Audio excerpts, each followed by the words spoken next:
Welcome to Extended Families of Nebraska Verbal Intervention Prevention Training.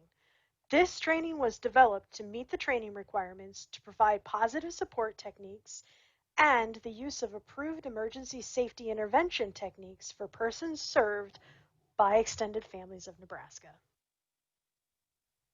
The purpose of this training is to teach a person-centered approach to providing supports to adults with challenging behaviors, promote consistency and effective services and supports in different settings and circumstances, to ensure the rights of everyone are protected and promote the highest quality of life possible for each person served. Most people are familiar with Abraham Maslow and his hierarchy of needs. He concluded that people have needs, and if people are to be more productive, their needs must be met first. The most basic need is for food, clothing, and shelter. We need those to survive. If we don't have food, clothing, and shelter, our time and attention will be focused on getting those needs met. When there is a 3-day weekend, students involved in the free breakfast or lunch program will gorge themselves because they are not sure when or how much they will have to eat during those days. If the student is preoccupied with getting those needs met, how much attention will they give to math problems? People also need to feel safe and secure, not just physically, but also emotionally and psychologically. Safety and security comes largely from consistency and predictability. Everyone prefers to feel that they have control over their environment and what happens to them. Most people fear and resist change because it is not predictable. The more consistent life is, and the more we can predict what will happen to us, the more we feel in control. Psychotherapist Virginia Satir stated, "We prefer the certainty of misery to the misery of uncertainty." That is sad but true. People are often more comfortable, even in an abusive situation, if they can predict what will happen and prepare themselves for it. When people experience inconsistency or are unable to predict what is going on around them, they often become stimulated and may escalate. In the MANT system, we want to be consistent and predictable when it comes to the values of treating people with respect, dignity, kindness, and integrity. When these words are experienced on a daily basis, people are able to say, "In this place and with these people, I feel safe." Everyone needs healthy relationships. People are hardwired to have relationships where others reflect their value back to them. As cave dwellers, we learned that we could exist more safely with a group of other people working together. When people have their basic needs met and feel safe emotionally, physically, and psychologically, they can engage in developing healthy relationships. You may have seen individuals who exhibit a come here, go away behavior. Often that is because the person desires to be closer to people, but may resist when people start to get close physically, emotionally, or psychologically because they feel vulnerable. When people have their basic needs met and feel safe and secure, they are much more likely to be able to put their time and attention into achievement. If individuals are struggling with achievement, we may want to check to see if there are other unmet needs. Ultimately, everyone wants to self-actualize, but that is something that occurs when the other needs are met. In the MAT system, self-actualization is being able to do things simply for the fun and joy of doing it. It is hard to read, dance, or listen to music when a person is preoccupied with where they will sleep, feel unsafe, or are lonely. Shifting thinking about people with developmental disabilities from their deficits to appreciating what they have is the core of person-centered thinking. In a person-centered approach, we see someone as a person first, not someone who is defined by their disability. By understanding who this person is, we see them in terms of their capacities. We can then appreciate them for what they can do, for the gifts they have, and how they can contribute to others. This approach shifts our thinking. This does not mean ignoring the disability, but rather supporting it. The focus is then on supporting the person as much as possible, not their limitations. How do we begin to find out another's dreams, especially someone who has been bombarded with the message that dreams are limited by a disability? Helping people with a developmental disability dream involves being a sharp listener. You must listen to the unsaid. This often begins by taking traditional service options off the table. This forces the person to think about what else may be in their future beyond the service system.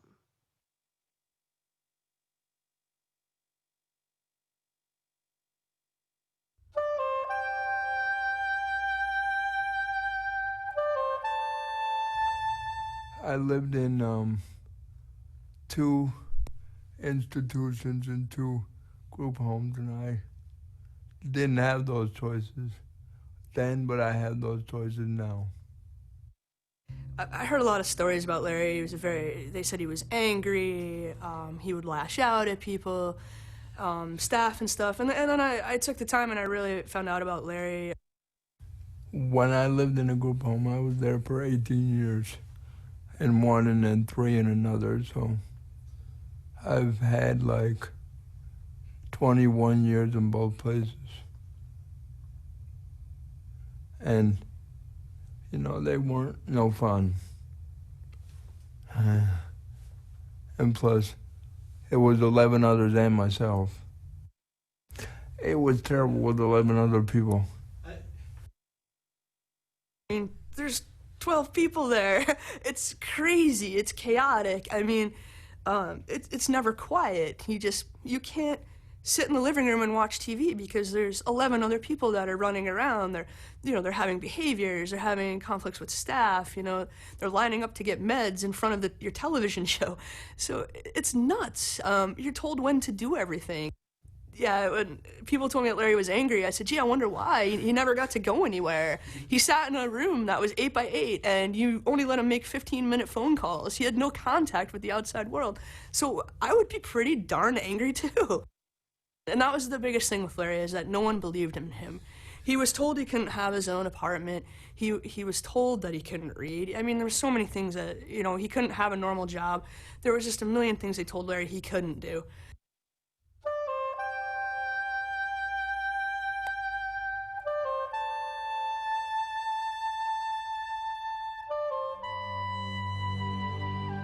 I feel that some of the issues that come with transforming the system is that people have to think differently and be able to take a little bit of risk.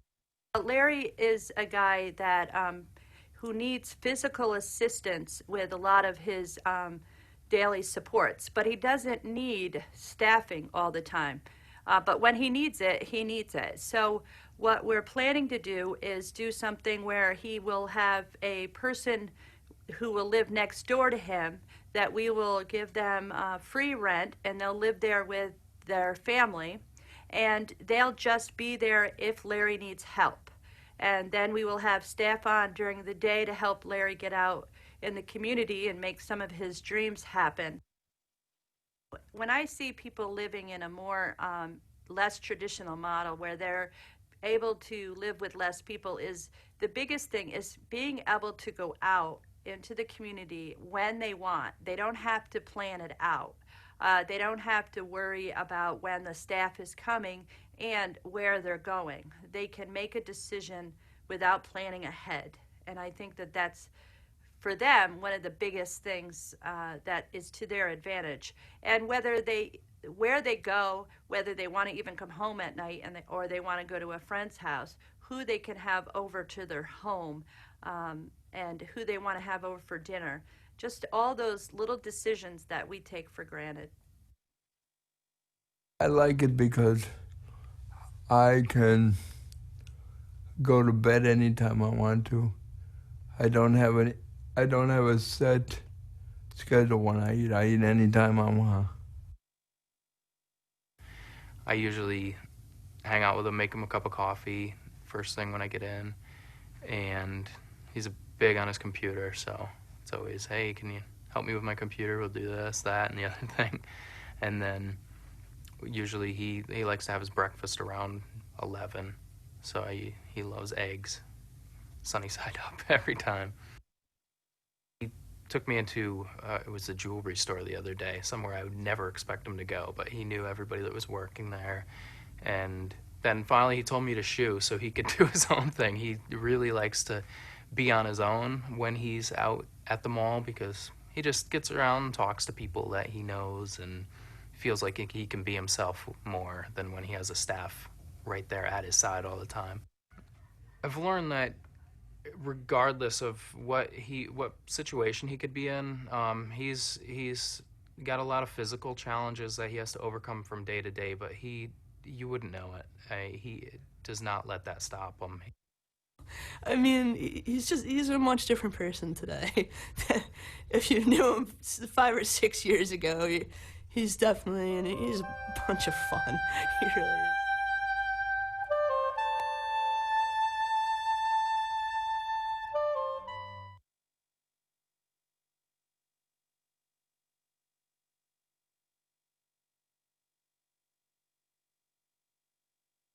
Our understanding of what is possible for people with disabilities keeps expanding, but person-centered planning focuses on identifying and maximizing the strengths and challenges of a person using a whole person approach in providing services.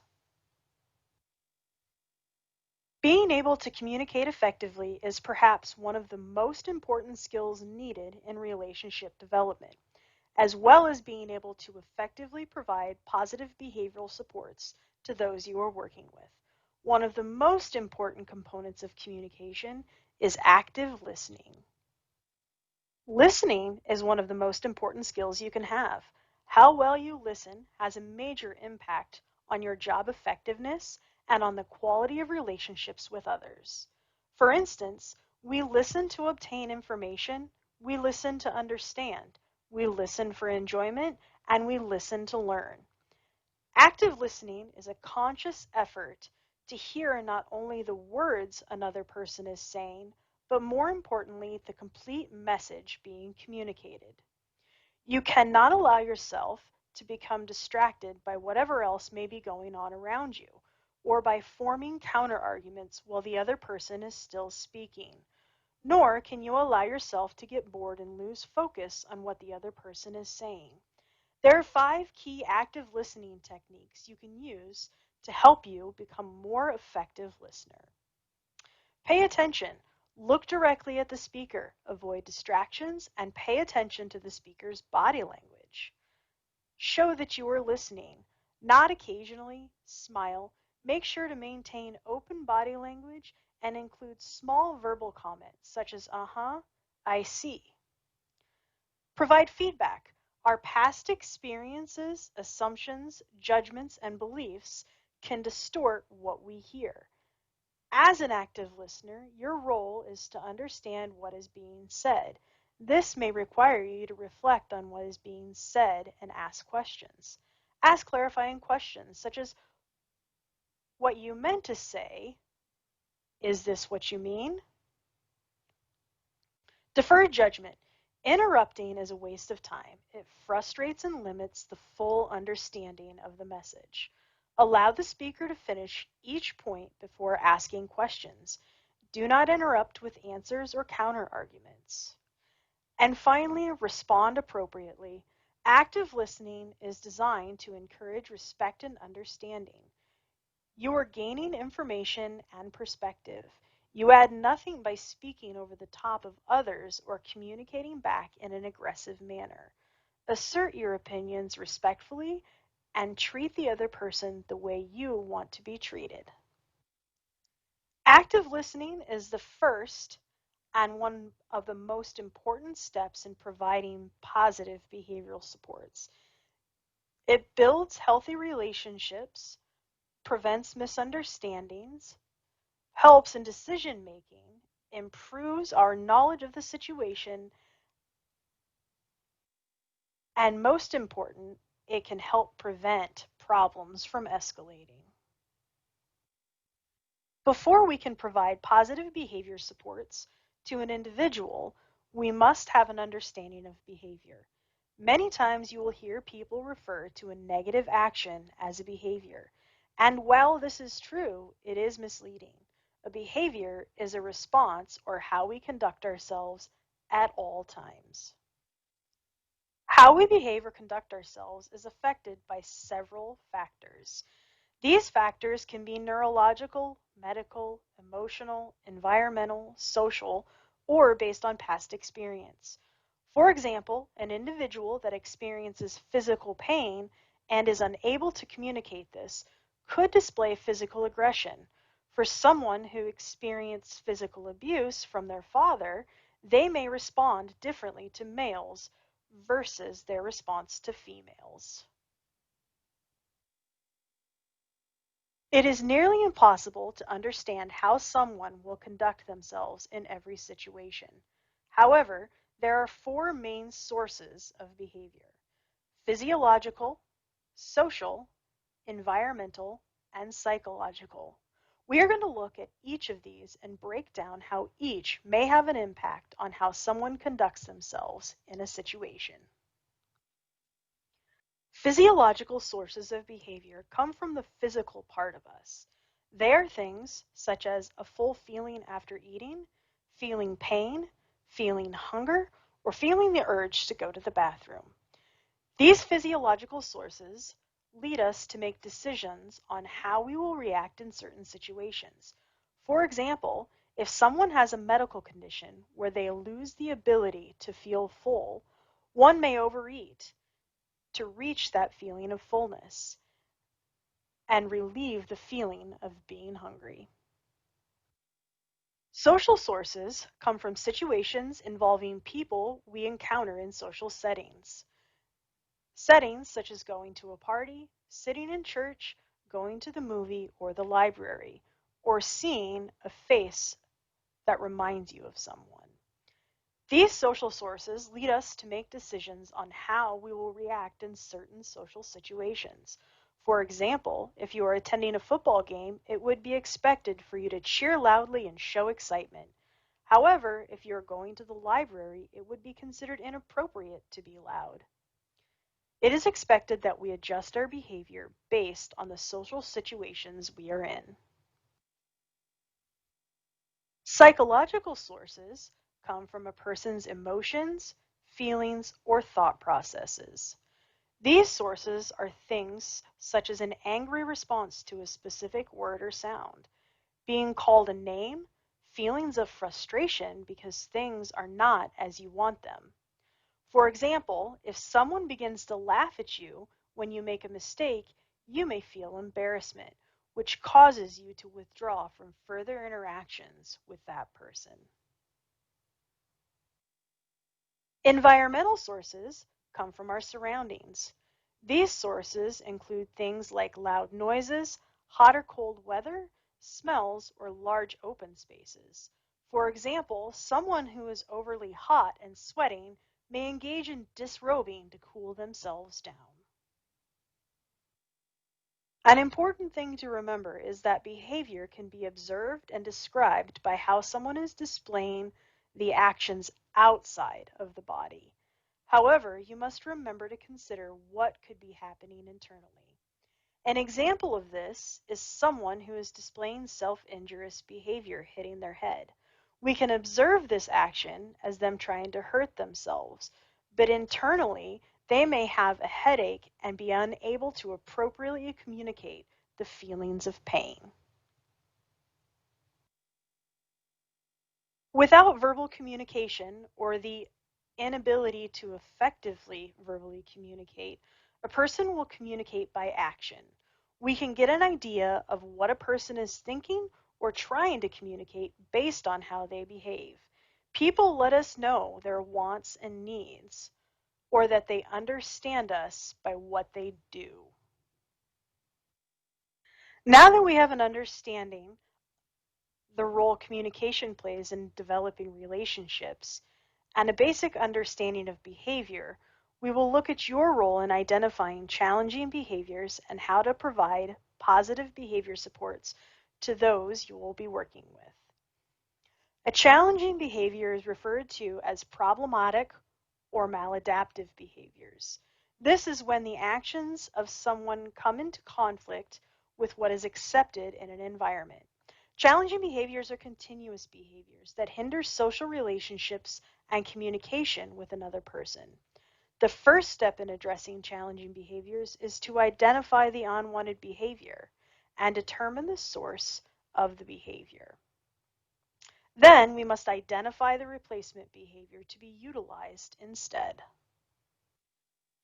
In each situation you provide supports to individuals, there will be instances where you are unable to determine the immediate source of the behavior, or the individual experiences challenges in changing the behavior from a negative response to a more positive or neutral response. To be able to assist individuals when displaying challenging behaviors, it's important to understand the crisis cycle and how it plays a role in providing positive behavioral supports. The crisis cycle describes the physical and emotional changes we go through when becoming upset, experiencing a crisis, and calming down.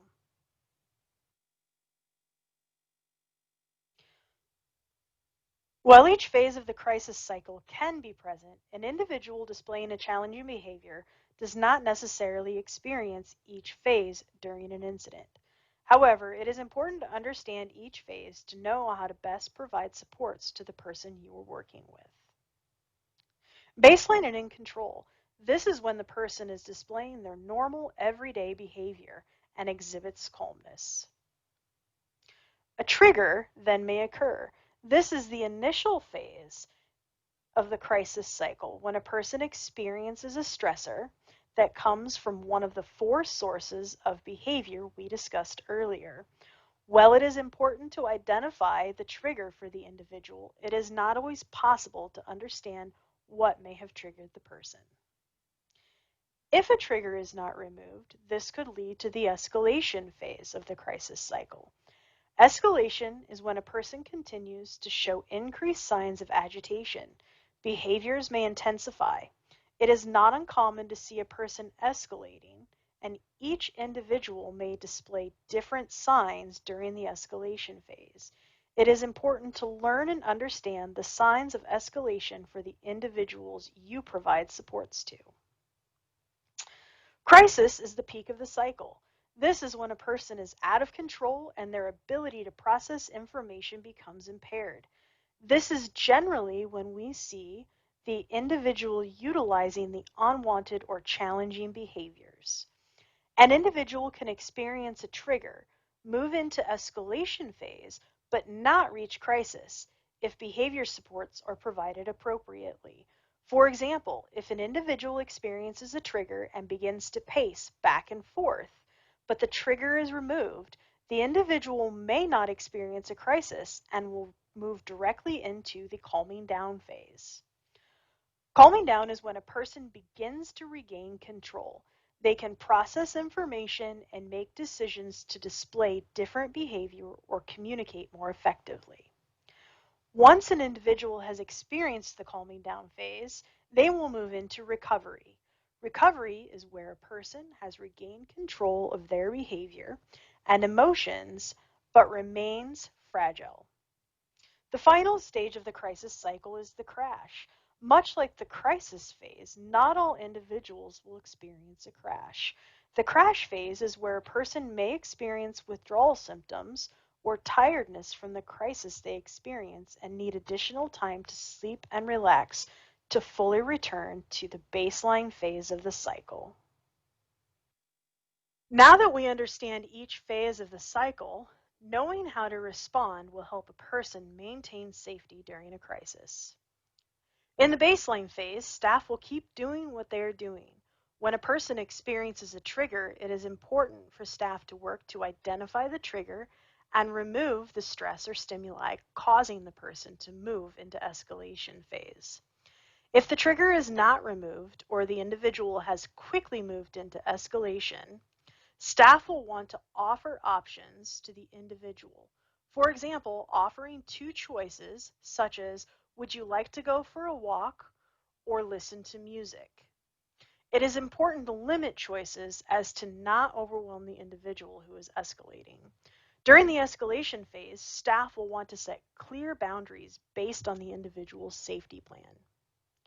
If an individual continues to escalate and moves into the crisis cycle, staff should limit interactions with the individual and focus on maintaining the safety of the person in crisis as well as those who may be around. Once the de-escalation or calming down phase begins, staff will encourage structured cooling off. A preferred activity that enjoys may be suggested, but it is still important to limit interactions as to not overwhelm the person you are working with. Once the person you support moves into the recovery stage, it is important to utilize active listening skills. Allow the individual to talk about what led to the crisis and the coping skills that can be utilized in the future to prevent reaching the crisis phase again. If you are unable to determine the trigger of the incident during the recovery phase, it is a good time to ask questions to help identify what the trigger was to prevent potential exposure to the trigger in the future. During observations in the recovery phase, staff should look for potential crashing. If an individual appears to be more tired than normal, provide supports to allow them to rest and relax until they reach baseline. Challenging behaviors often isolate a person from their community or can be a barrier to a person living or remaining in a specific community. Radar is a tool that helps to develop situational awareness and make good decisions in situations that can sometimes be risky. Radar stands for Recognize, Assess, Decide, Act, and Review. We're going to look at each of these steps and how to implement them to address challenging behaviors. Recognize. This is being aware of our surroundings and noticing any potential hazards.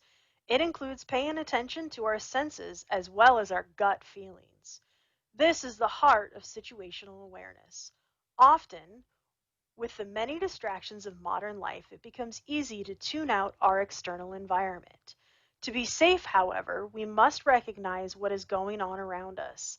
Some things we may want to tune into are changes in the weather, changes in the behavior of the people around us, or changes in our own feelings. Assess. After we recognize changes in our environment, we must make assessments. Initially, we must recognize our own emotions and mental state. We can affirm our feelings so that we may choose our behavior. We must also assess the behavior of the people around us. What is their mental and emotional state? What are their intentions? Are we in a large group or am I alone? We must also assess the external environment. Is it dark? What are the weather conditions like? If I'm inside, where is the nearest exit? If I'm outside, what are the threats to my safety? Is there an area a person may be hiding? Decide. After we have affirmed our feelings and made our assessments, we must choose how we will act based on what we know historically about the situation that we are in and the information that our assessments bring in from the present. Act. After a decision, the act must be made. We can then act on our decision in a way that is most likely to preserve safety. Review results. After an action, we must look back upon it to determine if it worked or not. If it worked, great. However, if it did not work, we must recognize that it did not work and the cycle begins again.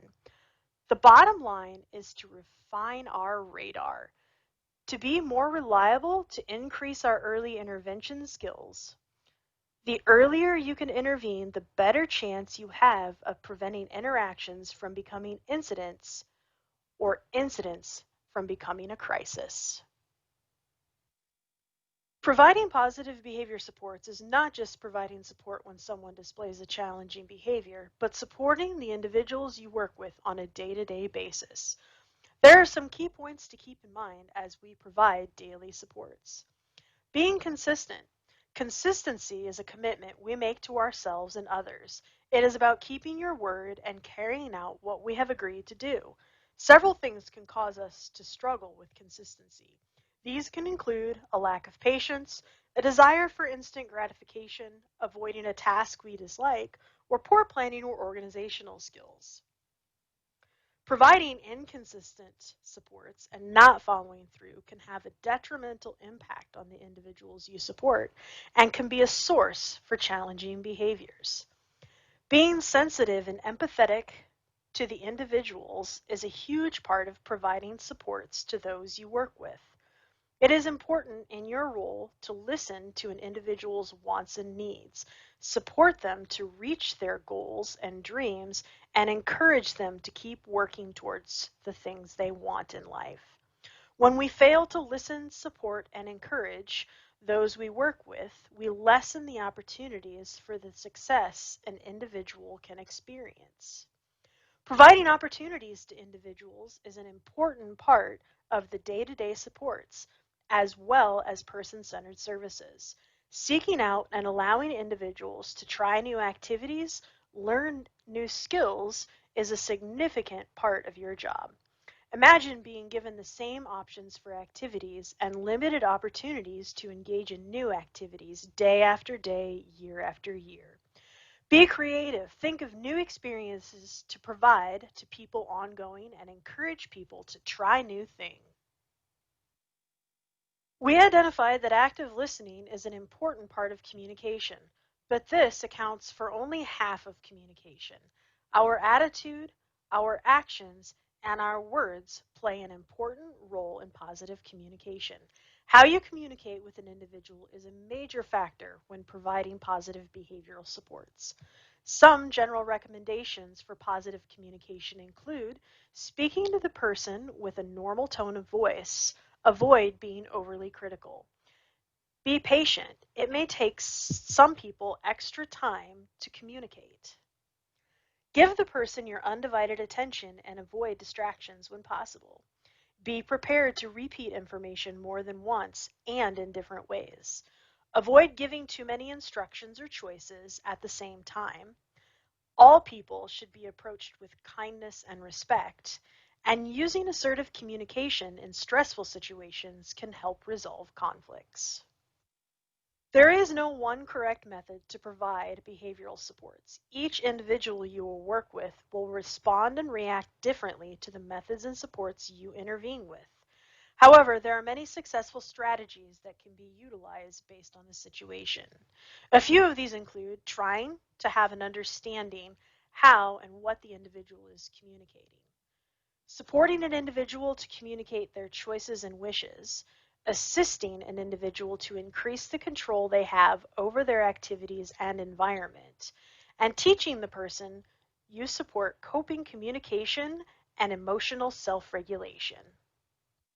Allowing individuals to have as much control over their day-to-day routines, modifying the environment to remove and reduce triggers or stressors, avoiding situations that are uncomfortable or too difficult for the person you are supporting, and anticipating situations that will be challenging and assisting those you support to cope and respond calmly and positively. In nearly every situation, these strategies can be utilized to help prevent incidences of challenging behaviors. Life is about making decisions. From the moment we get up until the moment we go to bed, we face a multitude of situations where we will have to make choices. Exercising choice and making decisions about one's life are important to both the personal well-being and an individual's sense of identity. Service system reform has created greater opportunities for people with developmental disabilities to participate in the decisions about the services they receive and increased choice over all aspects of their lives. Conflict is a natural part of life. When providing supports to people with developmental disabilities, conflict will arise. Part of providing positive supports will be to help individuals positively resolve conflicts. SOTAS is an acronym for a simple problem-solving method that is easy to understand and use, as well as easily taught. SOTAS stands for Situation, Options, Disadvantages, Advantages, and Solution. How it works. Situation. Have the person you support describe the situation. For example, Jimmy called me a name and walked by kicking my chair, so I punched him. I was moved to eat lunch at a different table away from Jimmy and my other friends while I calmed down. Then my guardian was called. Options. Encourage the individual you are supporting to list 3 options they could have considered for handling the situation. It is important that the option that caused the problem is still included in one of the possibilities. For example, option 1, I could punch Jimmy when he calls me a name. Option 2, I could go and let my staff know that Jimmy called me a name. Or option 3, I could ignore it and go find someone else to eat lunch with. Disadvantages and advantages. Next, have the individual list some disadvantages and advantages, or pros and cons, for each option. Option 1, disadvantage. I do not get to eat lunch with my friends. Advantage, I get my anger out and maybe Jimmy will not do it again. Option 2, disadvantage. Others see me as telling on them to staff. Advantage, staff helps me problem solve and I do not have any trouble with Jimmy. Option 3, disadvantage. I do not get my anger out, so I am still frustrated. Advantage, Jimmy sees he can't get to me, so maybe he won't do it again, and I don't have problems with Jimmy. And solution. Finally, after reviewing several options, each with its disadvantages and advantages, the individual comes up with a solution for the next time. The final step for SOTAS is the follow-up and practice. Staff can help individuals use this method as a proactive and preventative strategy. By following up and asking them if they had an opportunity to do SOTAS today, individuals who utilize this strategy talk about scenarios that have happened in the past or potential scenarios are more likely to utilize this method when conflict arises.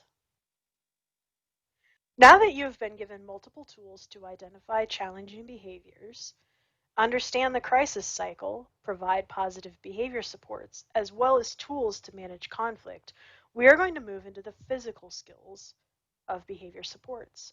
The state of Nebraska prohibits the use of mechanical restraints.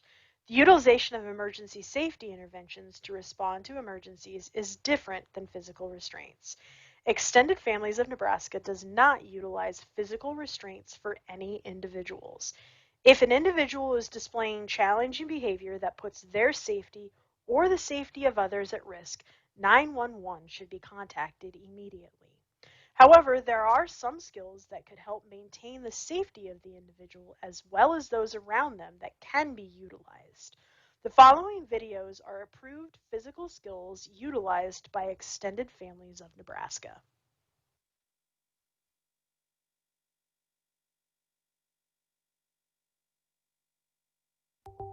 Relaxed stance. This stance is most appropriate when radar indicates people are at baseline or in post-crisis drain phases of the crisis cycle. Relaxed stance looks and feels casual and relaxed and can be almost anything as long as you are upright.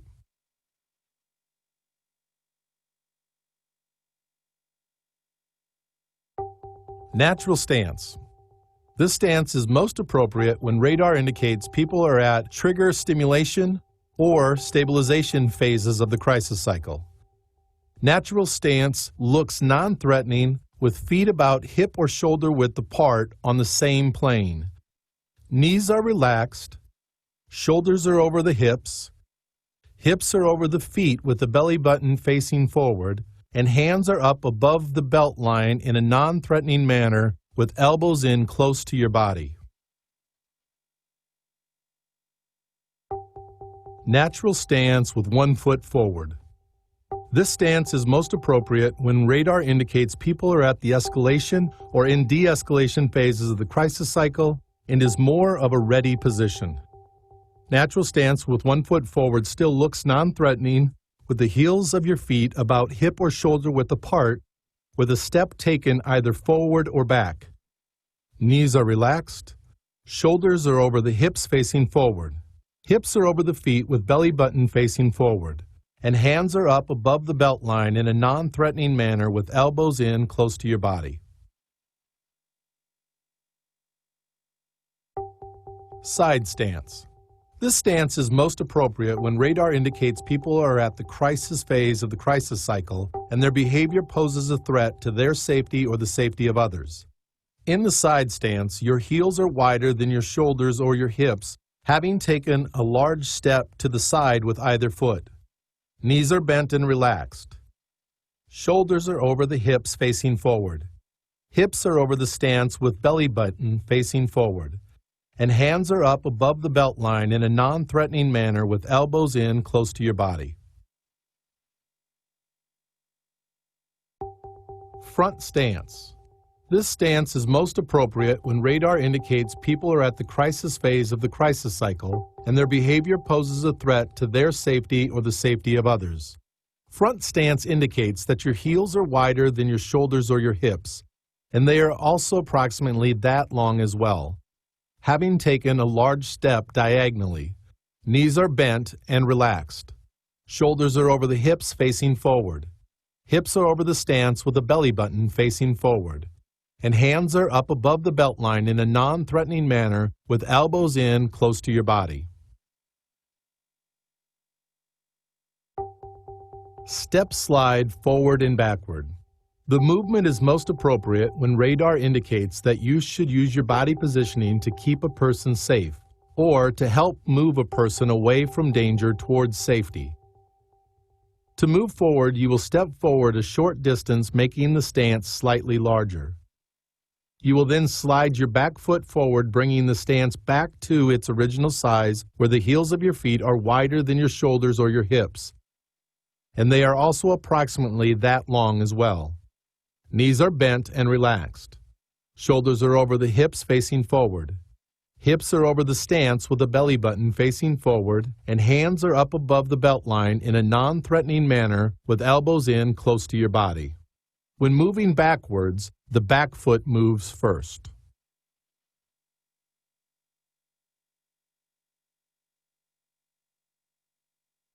Step slide side to side. This movement is most appropriate when radar indicates that you should use body positioning to keep a person safe or to help move a person away from danger towards safety. Starting in a side stance, you will step toward either side a short distance, making the stance slightly larger. You will then slide your other foot in the same direction, bringing the stance back to its original size where the heels of your feet are wider than your shoulders or hips. Knees have remained bent and relaxed. Shoulders have remained over the hips facing forward. Hips have remained over the stance with belly button facing forward.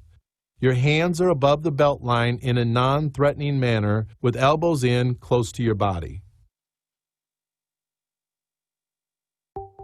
Staff being pushed. This movement is most appropriate when radar indicates you can move safely in your environment while relaxing and walking with a person or possibly redirecting a person's movements. You should state, "Excuse my touch." Excuse me for touching you. Everything's going to be fine. You're going to be okay. We're here to as you get an anchor point above the elbow joint to help the person maintain good balance to feel safe, all the while keeping your elbows in close to your body. As you are being pushed, you will use a stance and movements appropriate to maintain the safety and balance of everyone involved. Staff being pulled. This movement is most appropriate when radar indicates you can move safely in your environment while relaxing and walking with a person or possibly redirecting a person's movements.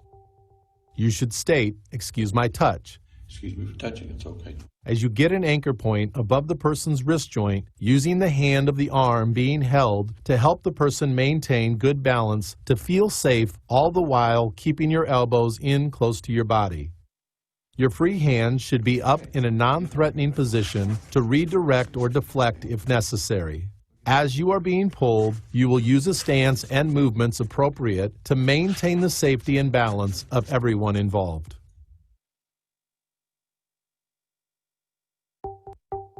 Walking with and accompanying. This is most appropriate when radar indicates there is a potential trigger or stimulus in the environment or a need for some sort of redirection. You will walk alongside a person, honoring their personal space while having your hands up above your belt line in a non-threatening manner with elbows in close to your body. Your stance will be appropriate for your size. You will use the step slide method and body positioning as necessary to prevent an exit or entrance or provide an alternative exit or entrance. Simon, let's go over here. Occasional light touch may be used on the person's arm between their shoulder and elbow, and you should acknowledge all the touch by either asking permission to touch or stating, "Excuse my touch." Escort.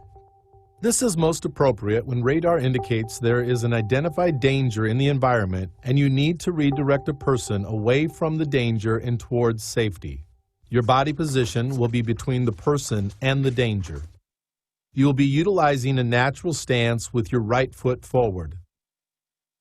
Excusing your touch, place the palm of your right hand just above their right elbow with your thumb to the inside and your four fingers to the outside, and place your left hand at their left hip belt area.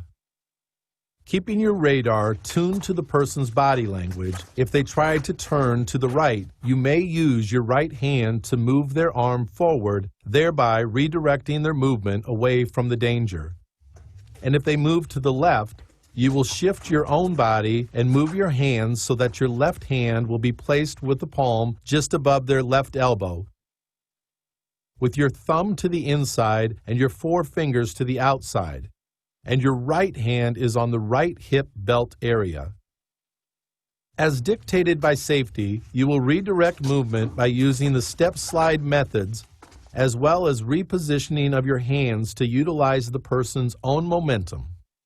By connecting the dots, we can also use this technique in the following ways. You're doing great. You're doing fine. Whoa. Let's keep it going. Good job. Let's go. Good job. All right, Nathan, it's okay. Sorry we can't let you out on the street. Let's keep going. Let's keep moving.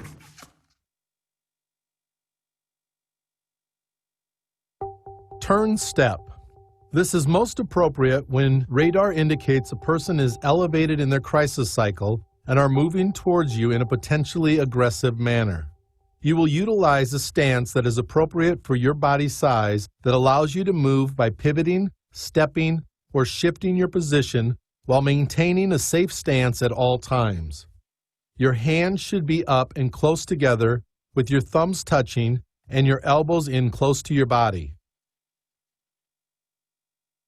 As you move and reposition yourself, do so in a way that allows you to stay on the outside of the person's intimate space as much as possible, by either stepping forward or stepping backward, all the while maintaining a stance that is appropriate for your body size. If you make physical contact with the person, state "excuse my touch," as you have one hand above the elbow and one hand below the elbow as the person passes you.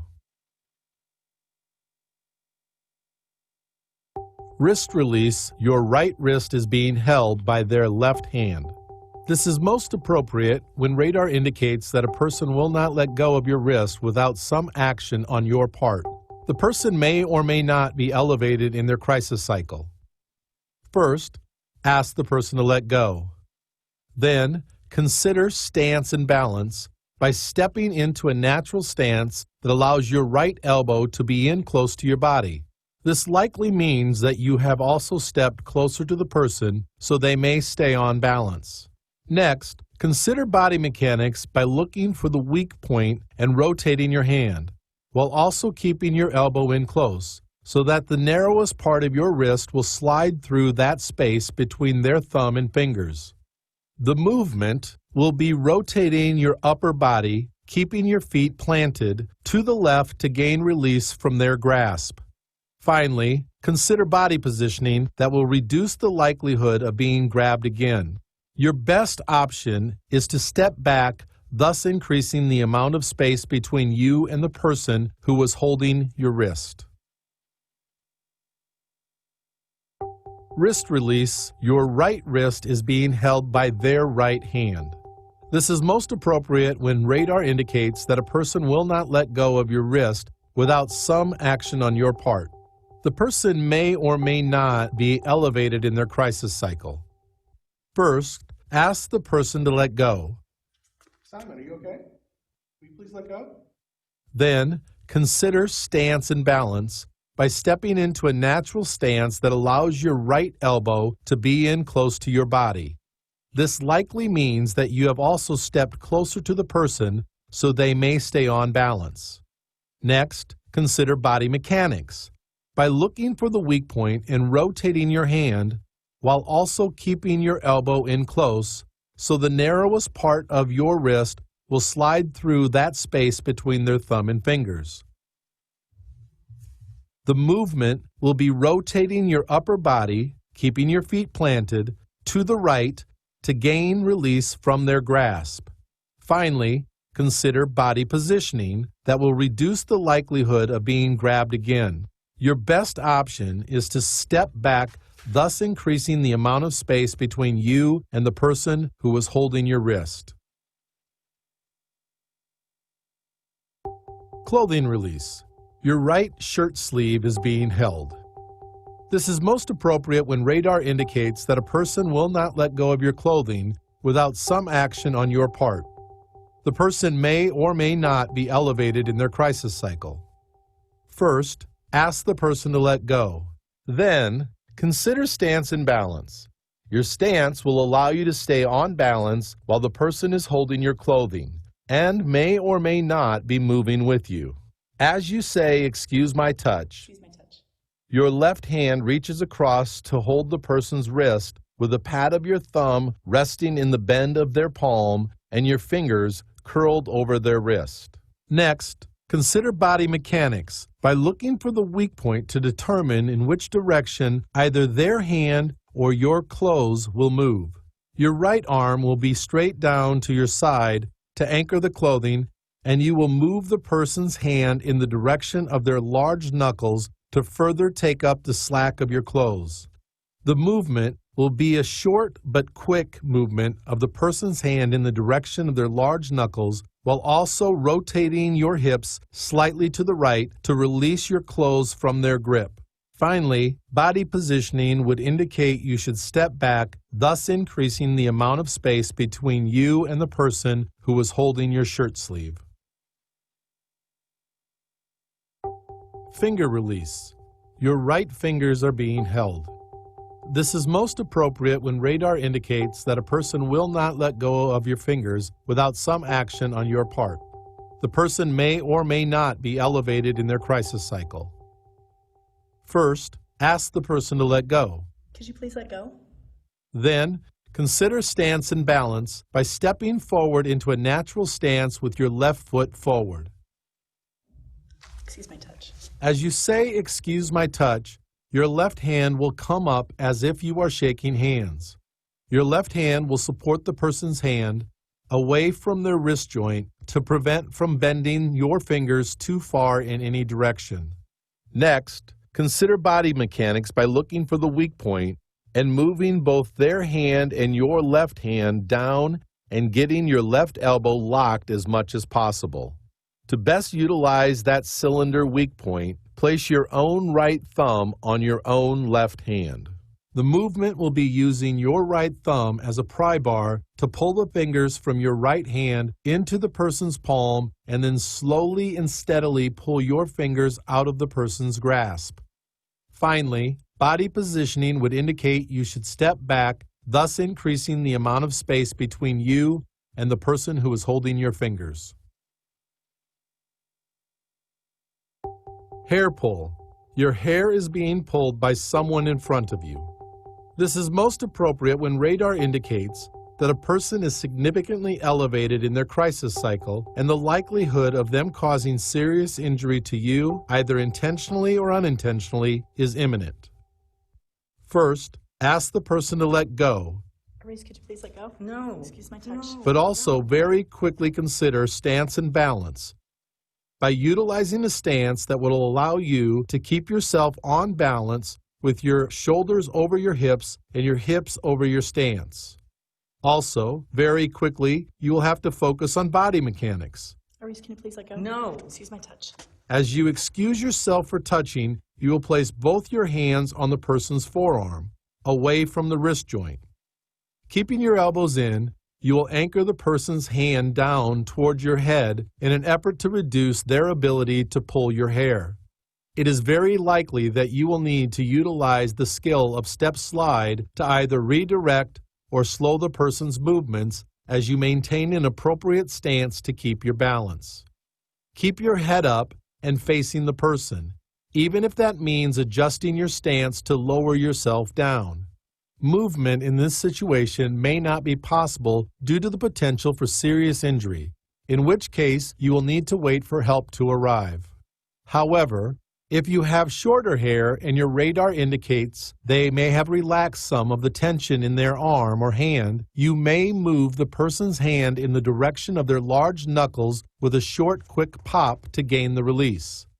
Since hair pulling is almost always aggressive in nature, body positioning dictates that you step back away from the person with your elbows in and your hands up in a non-threatening manner, thus increasing the space between you and the person who was pulling your hair.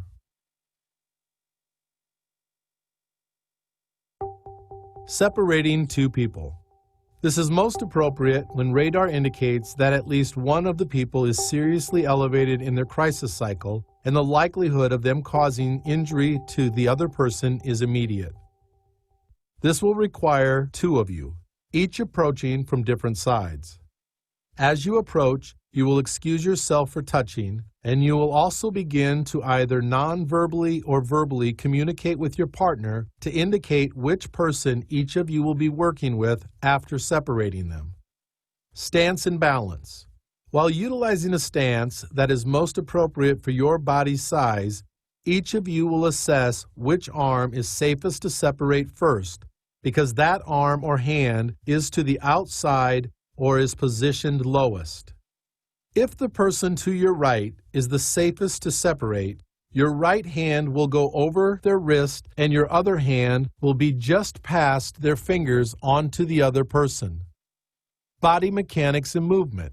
Determine the direction of the large knuckles, and while keeping your elbows in as close as possible, utilize the weak point to gain the first release. Move that wrist so it is down to the person's side. While still holding that wrist down to the person's side, your other hand will slide down to the wrist of the other person. Again, determine the direction of the large knuckles, and while keeping your elbow in as close as possible, utilize the weak point to gain the second release. Move that wrist so it is down at the person's side. Body positioning. For their safety, it is important to move these two people away from each other, and you and your partner should have already determined which person you will be moving. If you will be moving the person to your right, with your right hand, you will fold that arm across the person's midline. With your left hand, you will hold on to their arm, just above their elbow, with your thumb towards the inside and your fingers on the outside. With your left foot, you will step forward into the space between the two people, using the momentum of that step to assist you in turning the person. And as they turn, your right hand will come to rest on their hip belt area. You and your partner should now be approximately back to back, and the two people are no longer facing one another. Throughout the entire process of release, a graded and gradual systems approach should be used to safely separate and remove stimuli by first asking people to release and move to where they would be safe. If the people are holding each other in any other way than previously described, the fundamentals of releasing must be applied, connecting the dots to safely gain the release. Now that you have completed the course for verbal intervention prevention to provide positive behavioral supports to those you will be working with, the final step is the completion of the online test. Please click on the link located below in the comments section to complete the test. You must receive an 80% to pass. Upon completion, you will receive a certificate of completion using the email address entered on the test. If you do not pass the test, you will be contacted by your coordinator for additional training instructions.